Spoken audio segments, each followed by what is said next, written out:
प्रपंच जरुरीपुरताच करावा. पुष्कळ लोक जोडधंदा करतात, म्हणजे त्यांचा एक मुख्य धंदा असतो आणि त्याला मदत म्हणून दुसरा धंदा करतात. त्यांचं सर्व लक्ष मुख्य धंद्याकडे केंद्रित झालेलं असतं. म्हणजे जोडधंद्यामुळे जर मुख्य धंद्यात व्यत्यय येऊ लागला तर तो जोडधंदा जरुरीप्रमाणे बंदही करतात किंवा नफा नुकसानीचा प्रसंग आला तर जोडधंद्यातल्या नफा नुकसानीकडे विशेष आस्थेने पाहत नाहीत. प्रत्येक माणसाने परमार्थ हा मुख्य धंदा ठेवून प्रपंच हा जोडधंदा म्हणून करावा. म्हणजेच प्रपंचात होणाऱ्या लाभहानीचा परिणाम भगवंताच्या अनुसंधानावर होऊ देऊ नये. परमार्थाच्या आड प्रपंच न येईल अशा युक्तीने वागावं.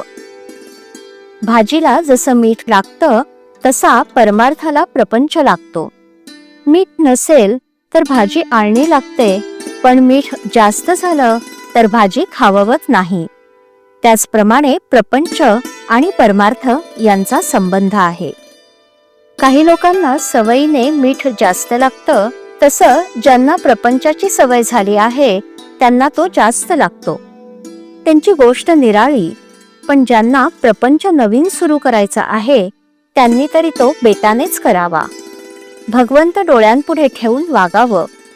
प्रपंचात व्यवहार जतन करावा खरा, पण प्रपंच हाच काही सर्वस्व नव्हे. भगवंताचा विसर हा कोणत्याही कारणाने झाला तरी तो बरा नाही. मग प्रपंचात सुखसोयी असल्यामुळे तो होवो किंवा प्रपंचात दुःख झाल्यामुळे होवो.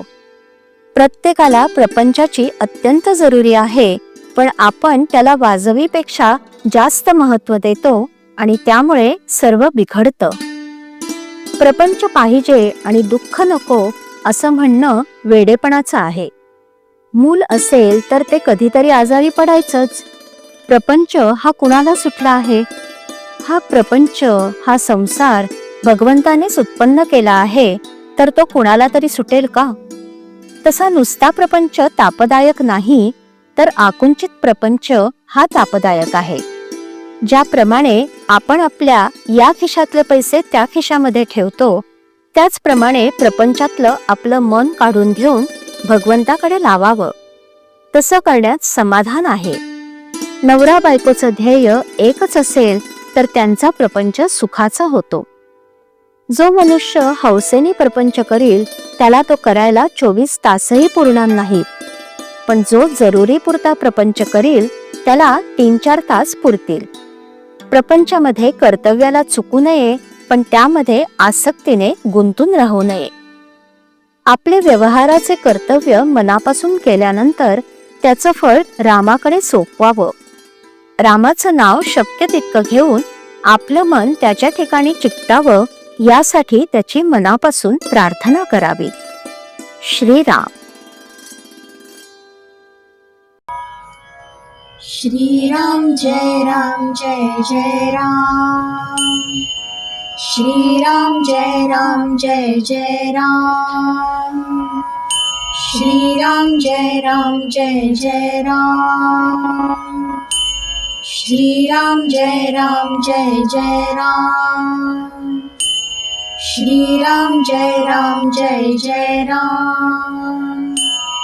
श्रीराम जय राम जय जय राम.